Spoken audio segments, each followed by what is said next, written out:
तो नकल करते पकड़े गए तो लगेगा एनएसए। 16 फरवरी से शुरू हो रही है परीक्षाएं और इस बार की परीक्षाएं नकल विहीन यहां पर हो, कोई कोताही ना बरती जाए, इसको लेकर मुख्यमंत्री योगी आदित्यनाथ के कड़े निर्देश हैं। तो यूपी में योगी सरकार ने बड़ा फैसला लेते हुए नकल करते पकड़े गए तो एनएसए लगाने की हिदायत यहां पर दिए हैं। तो 16 फरवरी से परीक्षाएं शुरू होने जा रही और उससे पहले प्रशासन के लिए बड़ी चुनौती और बड़े निर्देश। और संवाददाता अभिषेक और हिमांशु हमारे साथ लाइव जुड़ गए हैं। सबसे पहले अभिषेक, आप ही का रुख कर लेते हैं। नकल विहीन परीक्षा को लेकर योगी सरकार का बड़ा फैसला, अब एनएसए नकल करने वालों पर।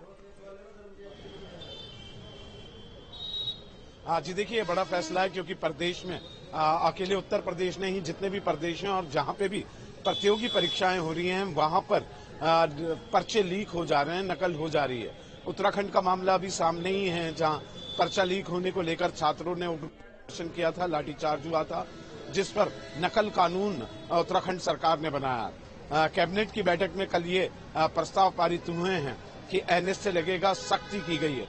कल मेरठ में भी जिलाधिकारी ने और कमिश्नर ने पूरे कमिश्नरी की बैठक लेके पूरी परीक्षाओं की तैयारी की गई है। मेरठ में जब बैठक हुई जिलाधिकारी के नेतृत्व में, तो उसमें जिला विद्यालय निरीक्षक से लेकर तमाम ऐसे अधिकारी मौजूद थे जिन्होंने पूरा एक प्रारूप रखा कि किस तरीके से कितने सेंटर्स पर ये बोर्ड परीक्षाएं 16 फरवरी से आयोजित की जा रही हैं। यानी कि कल सुबह से ये 2 पारियों में परीक्षाएं आयोजित की जाएंगी और बोर्ड परीक्षाओं में किसी भी तरीके की त्रुटि ना हो, इसके लिए प्रशासनिक स्तर पर भी तैयारी की गई है। एडीएम्स को निर्देश दिए गए हैं कि वो नोडल अधिकारी जिला विद्यालय निरीक्षक और संयुक्त शिक्षा निदेशक के साथ लगातार एक समन्वय स्थापित करके इन ड्यूटीज को पूरी तरीके से मुकम्मल करें।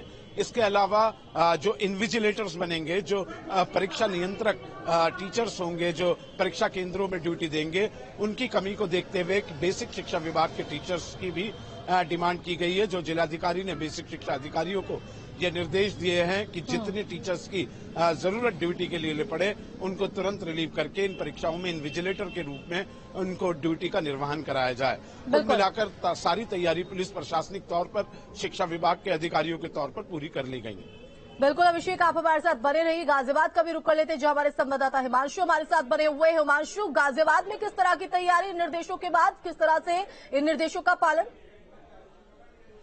बिल्कुल, जिस तरह से देखिए अभिषेक हमारे संवाददाता मेरठ से बता रहे हैं, कुछ उसी तरह के जो दिशा निर्देश हैं वो यहाँ गाजियाबाद के डीएम द्वारा भी दिए गए थे। कल गाजियाबाद के डीएम द्वारा भी एक बैठक बुलाई गई थी। उस बैठक में सीधे तौर पर ये कहा गया था कि पारदर्शी परीक्षा कराई जाए, किसी भी तरह की कोई नकल ना होने पाए, उसको लेकर एक सेंटर बनाया गया है और सेंटर से पूरे जितने भी सेंटर गाजियाबाद में बनाए गए हैं उन पर निगरानी रखी जाएगी और सभी जगह की जो सीसीटीवी कैमराज हैं वहां से उसकी मॉनिटरिंग भी की जाएगी और वो पर्टिकुलर गाजियाबाद के जो कलेक्ट्रेट परिसर है वहां पर उसकी निगरानी के लिए जो एडीएम है वो तैनात किए गए हैं। सेक्टर मजिस्ट्रेट की तैनाती की गई है, नोडल मजिस्ट्रेट की तैनाती की गई है। गाजियाबाद में कुल बात करें 10th और 12th के जो यूपी बोर्ड के परीक्षार्थी हैं उनकी संख्या तकरीबन 53,000 लगभग है। ऐसे में 66 केंद्र चिन्हित किए गए जहां पर परीक्षा होनी है और नकल विहीन परीक्षा ये प्राथमिकता रहनी है क्योंकि इसका पूरा प्रभार जो दिया गया है गाजियाबाद के डीएम को दिया गया है और उसी के चलते कल बैठक भी ली गई थी और कल से जो परीक्षा आरंभ होनी है उसको लेकर सख्त दिशा निर्देश दिए गए हैं।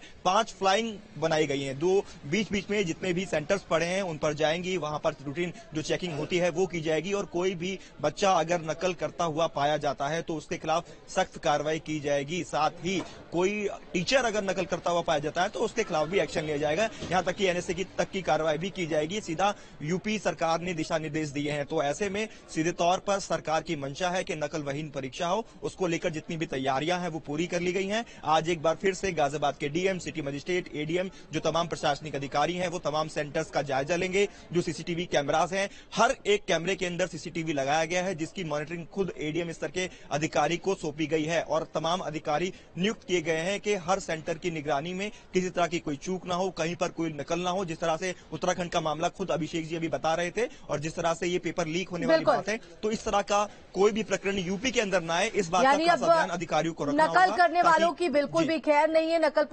करते अगर पकड़े गए तो एनएसए यहां पर लगेगी और सख्त निर्देश यहां पर दे दिए गए हैं और पूरी चुनौती को लेकर प्रशासन भी मुस्तैद नजर आ रहा है। और गोरखपुर का भी रुख कर लेते हैं, जो हमारे संवाददाता दीपक भी हमारे साथ जुड़ गए हैं। दीपक, आपके पास क्या जानकारी और वहां पर क्या तस्वीर इन सख्ती के बाद?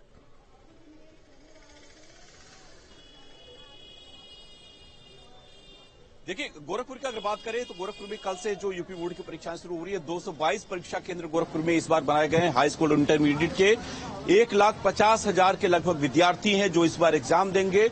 पिछले साल से अगर हम कंपैरिजन करें तो 23,000 विद्यार्थी इस बार अधिक हैं और जितने भी परीक्षा केंद्र बनाए गए हैं उन सभी पे सुरक्षा व्यवस्था इस बार और पुख्ता करने की कोशिश सरकार द्वारा की गई। हालांकि पिछले कई सालों से जितने परीक्षा केंद्र वहां पे सीसीटीवी कैमरे लगाए गए हैं जिसमें ऑडियो को भी रिकॉर्ड करके सुना जा सकता है, लेकिन इस बार सचल दस्तों की संख्या बढ़ाई गई है ताकि कहीं पर किसी तरह की कोई कमी ना आने पाए। और पिछले बार जहां जहां पे जो परीक्षा केंद्र संदिग्ध थे उन सबको इस बार ब्लैकलिस्ट में डाल दिया गया है। कुछ नए परीक्षा केंद्र बनाए गए हैं और ये कोशिश है कि ऐसे परीक्षा केंद्र बनाए जाए जहां पे जो उड़ाका दल की टीम है या फिर जो जिला प्रशासन की टीम है वो तत्काल पहुंच सके।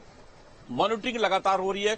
गोरखपुर के जुबली इंटर कॉलेज में जो शहरी क्षेत्र के जितने भी परीक्षा केंद्र हैं उन सभी की ऑनलाइन मॉनिटरिंग करने के लिए यहाँ पे 40 से अधिक जो कर्मचारी हैं उनको लगाया गया है। तो पूरी तरह से फुल प्रूफ व्यवस्था इस बार की गई है कि परीक्षाएं जो हो पूरी तरह से निष्पक्ष हो और कहीं पर किसी तरह की कोई दिक्कत न होने पाए। जी, क्योंकि ये सीधे तौर पर देखा जाए तो छात्रों के भविष्य का सवाल होता है और उनके साथ खिलवाड़ कहीं न कहीं इन लापरवाहियों के चलते होता है और यही वजह है। न सिर्फ एनएसए के तहत कार्रवाई होगी बल्कि जो स्ट्रांग रूम है वो बाकायदा प्रश्न पत्र और जो परीक्षा कॉपियां हैं उनके लिए बनाए गए हैं। तो यानी हर एक चीज पर पूरी तरीके से सख्ती बरती जा रही है। बहुत शुक्रिया दीपक, हिमांशु और अभिषेक आपका जुड़ने के लिए, तमाम जानकारी देने के लिए।